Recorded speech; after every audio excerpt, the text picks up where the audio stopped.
A doença que nós vamos conversar hoje produz uma toxina que é considerado o veneno biológico mais potente já conhecido, visto que são necessários apenas 40 gramas desse veneno para matar uma população de 6 bilhões de habitantes.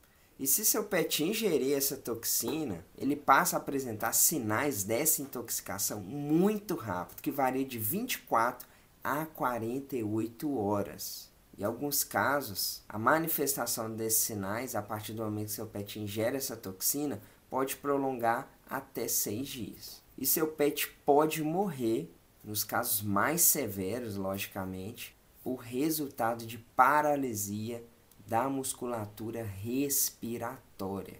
E outra situação grave que pode acontecer com a ingestão dessa toxina são as infecções secundárias que ela pode causar, principalmente no trato respiratório e no trato urinário do seu animal. E nos casos aparentemente menos graves, o animal pode até morrer por pneumonia por aspiração.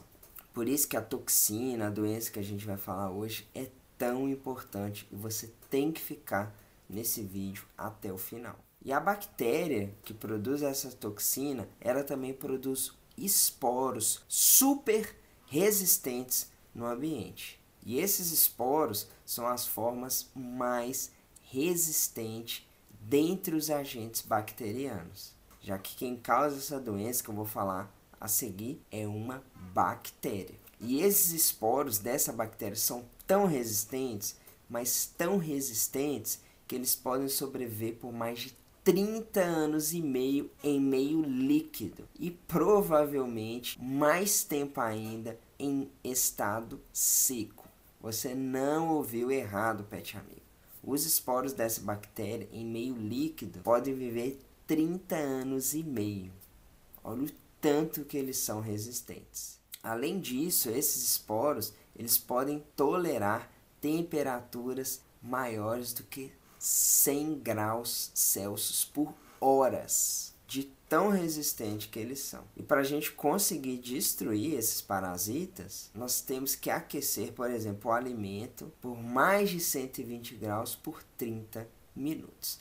Pet amigo, pet amiga, meu nome é Marco, eu sou médico veterinário, eu sou o seu veterinário amigo. Nesse vídeo eu vou falar com vocês o que é essa doença. Vocês vão obter todas as informações sobre ela, sobre a bactéria que causa a toxina dessa doença, a patogenia, que é o modo de origem e evolução dessa doença, e também os sinais clínicos, que são os sintomas. E para o vídeo não ficar muito longo, eu resolvi dividir ele em duas partes. A primeira é esse vídeo que eu vou falar o que acabei de relatar para vocês. E a segunda parte a gente vai conversar sobre diagnóstico, tratamento, prognóstico, que seria o que a gente espera da evolução, do caminhar do tratamento, e a parte mais importante, que é prevenção e controle, para o seu pet não pegar ou reduzir ao máximo a chance dele ter essa doença. Então vamos lá falar o que é essa doença. Essa doença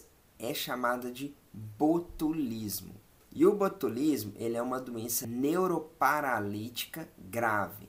Não é contagiosa e tudo acontece por causa da ação da toxina mortífera que eu falei na introdução desse vídeo. E essa toxina é produzida por uma bactéria. E essa bactéria é a Clostridium botulinum.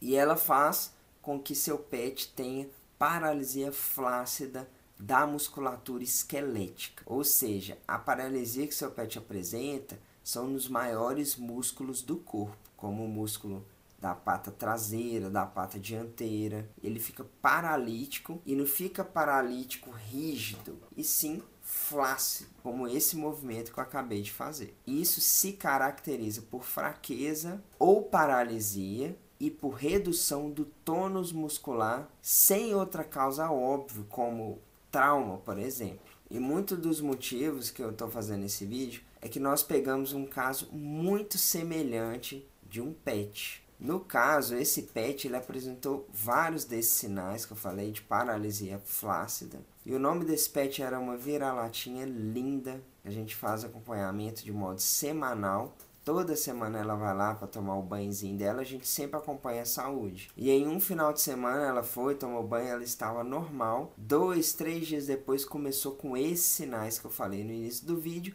e eu vou descrever mais a seguir também.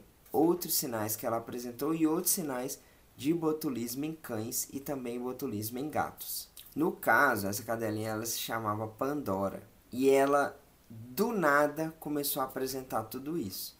Os sinais foram bem graves, o tutor ficou super preocupado e a gente também, logicamente, já que a gente faz esse acompanhamento semanal. Mas felizmente a gente fez todo o tratamento sintomático, que é a parte 2 desse vídeo, e ela hoje está recuperada. E apesar da Pandora ser um cachorro, essa doença ela é observada principalmente em equinos e ruminantes, podendo também acontecer em aves domésticas. Já cães, que é o caso da Pandora, gatos e outros carnívoros, o botulismo é considerado raro, justamente porque o sistema de defesa desses carnívoros são rápidos, ou seja, o alimento não tem muito tempo para ficar ali sendo digerido. O animal já ingere e já excreta. Já equinos, ruminantes, o alimento fermenta, ele tem mais tempo para absorver a toxina produzida por essa bactéria. E essa doença botulismo foi primeiro descrita na Alemanha no século XVIII, e isso em humanos. E tudo aconteceu devido à ingestão de salsicha de produção doméstica, de onde inclusive se originou o nome dessa doença, botulismo, já que botulus em latim significa salsicha. E como esse surto foi em humanos, nos animais domésticos o botulismo ele é conhecido há aproximadamente 50 anos. E em pets, apesar da baixa frequência que eu falei, já que essa doença é considerada rara, a doença ocorre geralmente pela ação da toxina botulínica do tipo C, que é oriunda da ingestão de carne deteriorada ou ingredientes alimentares estragados, e principalmente de carniça, já que cães e gatos, principalmente de vida livre, aquele vira-lata que fuça lixo, ou aquele gato que não consegue caçar uma ave fresca, um rato fresco e come carcaça, a chance desse animal desenvolver botulismo é maior.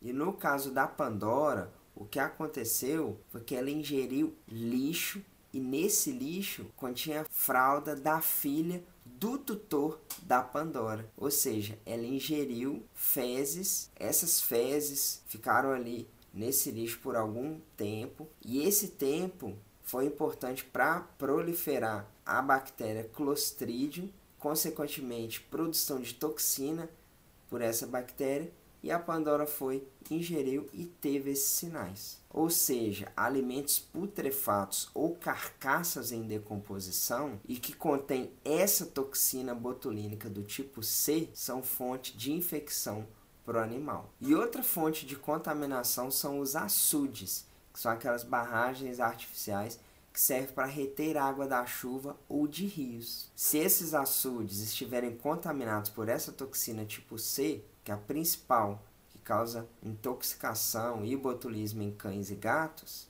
e a ingestão da água desses açudes seria uma das formas de contaminação de pets em áreas rurais. E como eu falei para vocês, uma das formas do animal contaminar, que foi a forma parecida que a Pandora se contaminou, foi através de alimento estragado ou carcaças em decomposição, carcaças em putrefação. E a bactéria Clostridium botulinum, nessas carcaças, alimentos e até nos açudes, elas produzem alta concentração da toxina, de modo que não precisa do seu pet ingerir uma grande quantidade.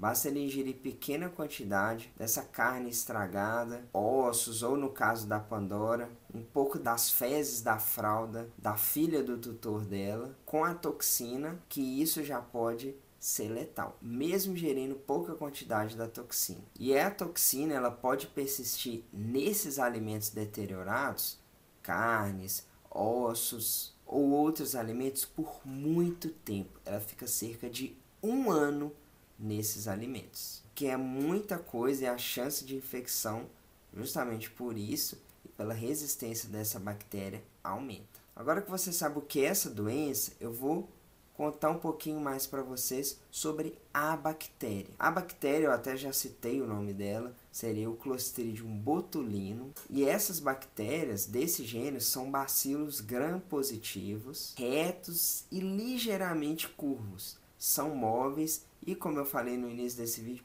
formadores de esporos, que é aquela forma super resistente da bactéria. Também são saprófitas e anaeróbicas. E infelizmente elas são amplamente distribuídas no ambiente e na natureza.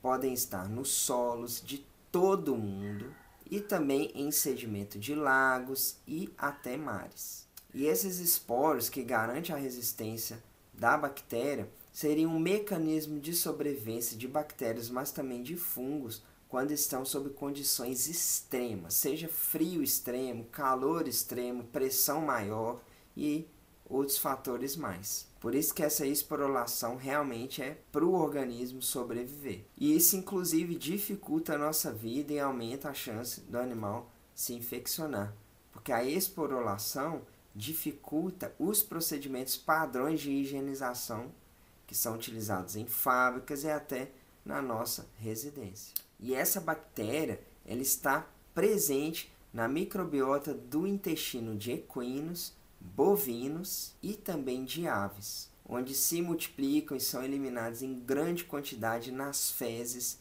desses animais, por mais de 8 semanas após o início da colonização do trato gastrointestinal por essa bactéria. Ou seja, equinos e ruminantes a eliminam no ambiente. Muitas vezes, os pets, principalmente cães, têm hábito que é natural deles de ingestão de fezes. Mas como o intestino deles é curto, a digestão é rápida, a chance de acontecer botulismo em cães e botulismo em gatos é raro, mesmo eles possuindo esse hábito de ingestão de fezes. E como falei para vocês que o ácido dessa doença é a bactéria, que é o Clostridium botulinum, essas bactérias produzem diferentes toxinas. Existem mais ou menos 7 tipos distintos de neurotoxina botulínica. A gente tem de A a G. Tem a toxina botulínica A, B, tem a C, que eu falei para vocês que é a mais comum em pets, mas também tem a D, E, F e G. Cada uma dessas toxinas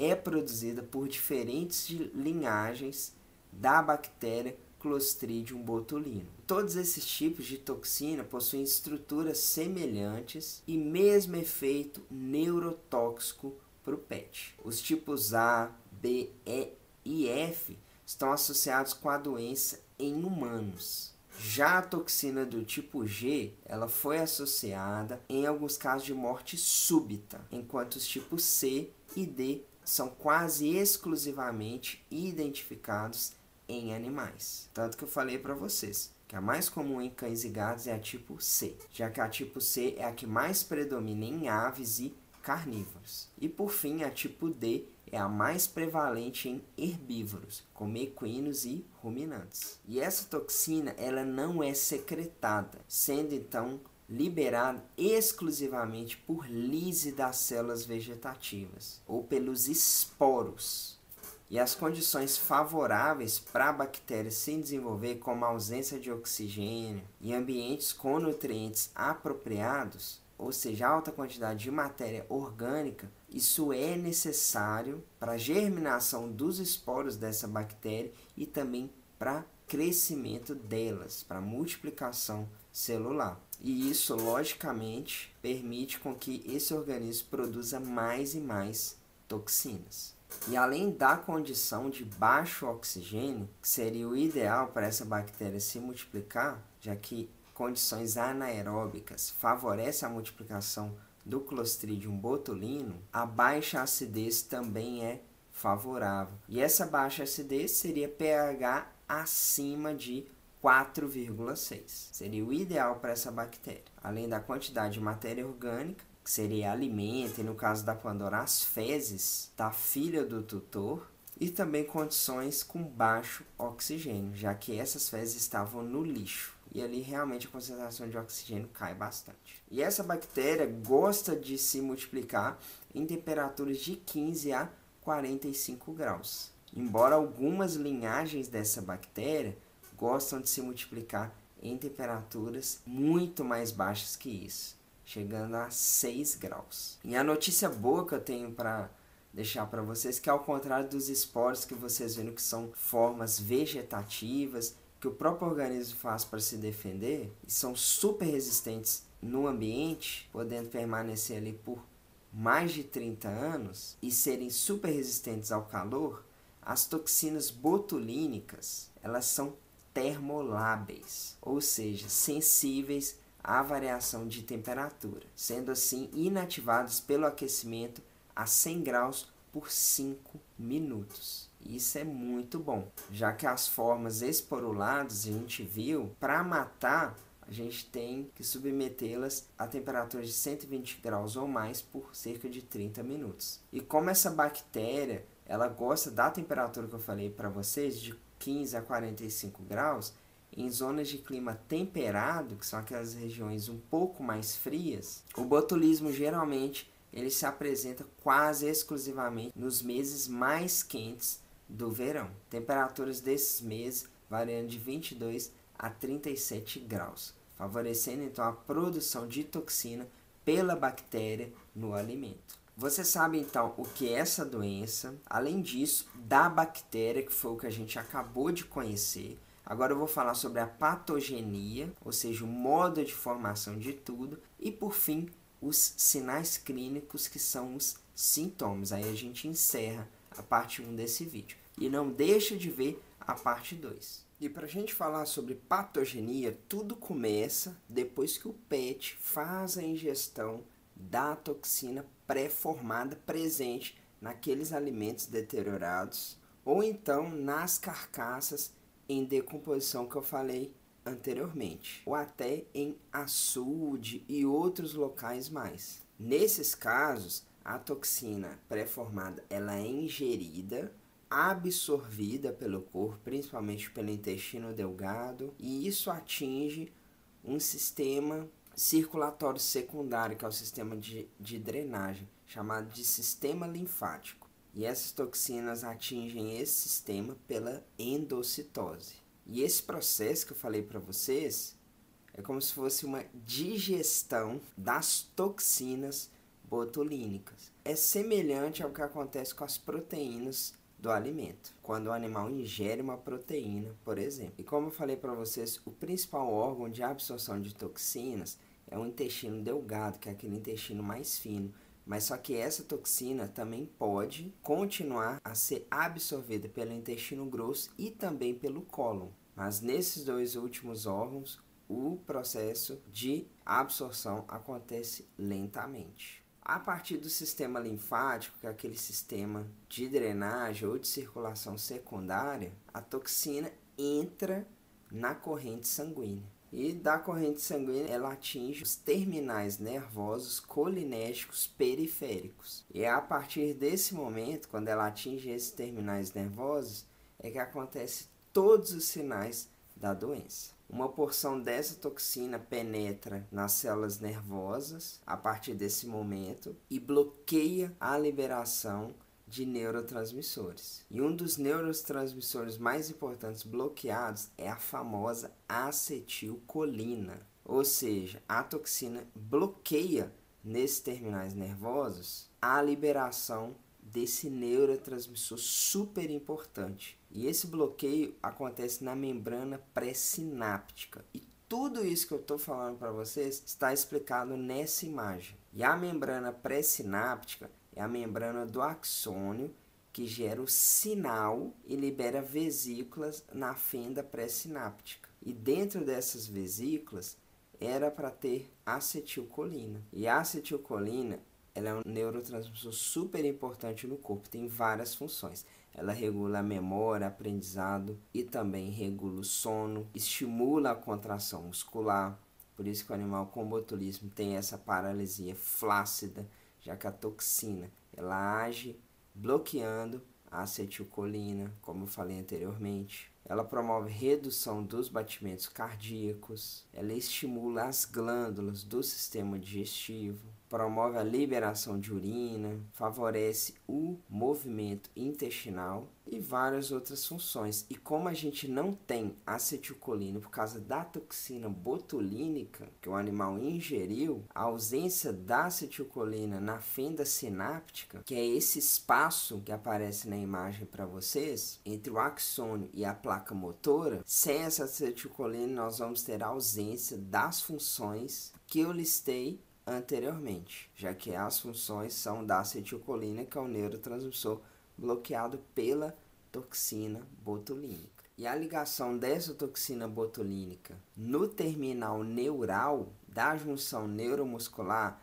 ela é irreversível, ou seja, não tem volta. E esse bloqueio neuromuscular resulta na destruição da placa motora terminal. Apesar dessa ligação ser irreversível, destruir a placa motora, o lado bom é que essa toxina botulínica ela é muito grande, então ela tem elevado peso molecular. Isso impede que ela atravesse a barreira hematoencefálica, que é uma barreira que tem no sangue, que tem entre o sangue e o sistema nervoso central, que funciona como um filtro. E esse filtro faz com que essa toxina botulínica não consiga entrar no sistema nervoso central, protegendo assim esses órgãos nobres presentes nesse sistema, como cérebro, cerebelo e vários outros. Por isso que todos os sinais que o botulismo apresenta não é nenhum relacionado ao sistema nervoso central, e sim o sistema nervoso periférico. E as toxinas botulínicas,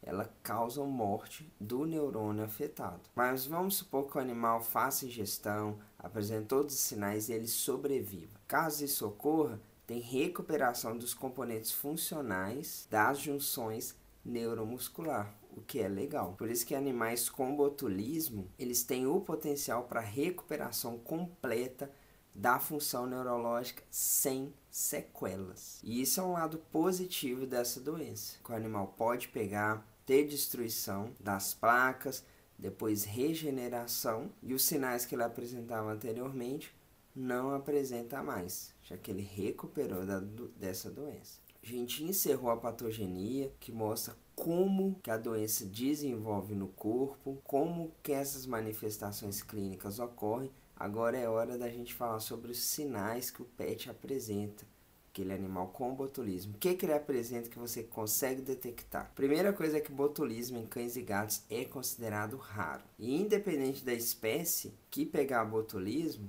um dos marcos dessa doença é que ela é caracterizada pela disfunção generalizada do neurônio motor inferior.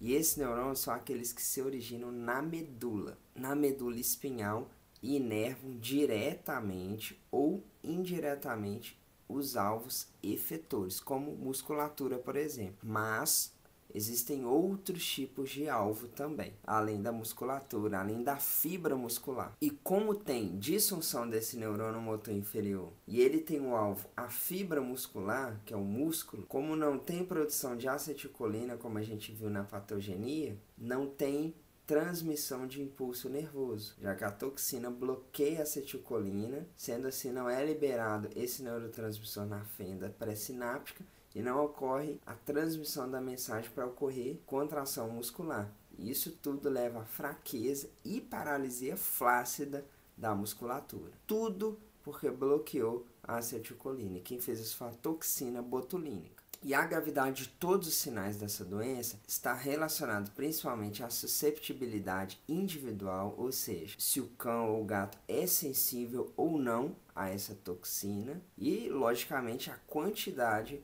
de toxina ingerida. Quanto mais o animal ingerir a toxina, pior serão os sinais e, consequentemente, mais grave será a doença. E os cães e gatos com essa doença, eles apresentam astenia ascendente simétrica, que é um sinal dessa doença. E é uma condição que se caracteriza por uma sensação de falta de energia, de fraqueza generalizada. E isso pode resultar em tetraplegia, ou seja, o pet pode perder movimento de tudo, do tronco, das patas traseiras e também das patas dianteiras, que foi o que aconteceu com a Pandora quando a gente atendeu. Ela estava bem e do nada, entre aspas, já que a gente viu que o período de incubação dessa doença varia de 24 a 6 dias. No caso da Pandora foi muito rápido. Então, do nada mesmo, ela paralisou. E ela perdeu todos os movimentos. O tutor dela até me mandou vídeo, mandou foto. Ela estava com paralisia flácida em todos os membros e também no tronco. O tônus muscular nesses animais está reduzido e os reflexos espinhais estão ausentes, embora a movimentação da cauda ela esteja presente. Então, esses são outros sinais do botulismo em cães e gatos. E o animal continua sentindo dor normal. Se você provocar estímulo de dor nele, ele sente. E não ocorre perda da massa muscular, que é a atrofia muscular, e nem hiperestesia. E os animais acometidos podem ou não apresentar disfunções de nervos cranianos, podendo ter perda de reflexo pupilar à luz, ou seja, a pupila, que é aquela bolinha do olho. Ela perde o reflexo quando a gente coloca luz naturalmente, ela reduz de tamanho, pode ser que haja perda desse reflexo. O animal vocalizando, essa vocalização pode ficar fraca, ele pode ter fraqueza facial, diminuição do tônus da mandíbula e também disfagia, que é a dificuldade de engolir alimentos. Pode também ocorrer sinais parasimpáticos, como diminuição da produção de saliva, de lágrima, midríase, que é quando a pupila dilata, constipação e também retenção urinária. E além disso, pode ocorrer ceratoconjuntivite seca bilateral, justamente porque a acetilcolina, uma das funções dela está relacionada à produção de secreção. E aqui a lágrima ela é uma secreção do corpo. Por isso que ocorre diminuição dessa lágrima e acontece ceratoconjuntivite seca. E é comum também aparecer regurgitação, e essa regurgitação ocorre por causa de megaesôfago, já que o animal ele tem disfagia, ele tem dificuldade de deglutição. O alimento muitas vezes fica preso no esôfago, dilata esse esôfago, gerando um megaesôfago. E a duração da doença nos cães que se recuperam do botulismo varia de 14 a 24 dias. Ou seja, a recuperação ela é lenta. E se a gente puder fazer um resumão do principal sinal que cães e gatos com botulismo apresentam, seria a paralisia flácida, como eu falei, ascendente de toda a musculatura esquelética. Muitas vezes, por exemplo, começa paralisando a pata traseira, passa para o tronco e depois passa para as patas dianteiras. E lembrando que o animal não perde consciência e ele continua sensível à dor. Tudo isso que eu falei são os sinais dessa doença, que é botulismo em cães e botulismo em gatos. Se você gostou desse conteúdo, eu te convido para virar pet amigo, clica no botãozinho vermelho, se inscreve no nosso canal. Se for se inscrever, acione o sininho para o YouTube sempre te notificar dos próximos vídeos. E não deixa de deixar seu like, que é muito importante para a gente, é uma forma de agradecimento ao nosso trabalho de produção de conteúdo. E não se esqueça de ver o próximo vídeo que nós vamos fazer sobre botulismo em cães e botulismo em gato. Nós vamos relatar principalmente tratamento, ou seja, como que trata, como que resolve esse problema, o diagnóstico, ou seja, como que a gente bate o martelo de que o animal realmente está com botulismo. A gente vai falar também sobre prognóstico, ou seja, qual que é o futuro desse pet, quanto tempo ele vai viver, a recuperação vai acontecer ou ele vai piorar. E para mim, a parte mais importante de todas dessa doença, que é a prevenção e o controle. Ou seja, como você faz para o seu animal não pegar essa doença terrível, que é o botulismo. Por isso que veja a parte 2, que ela é extremamente importante e é complementar a essa parte 1.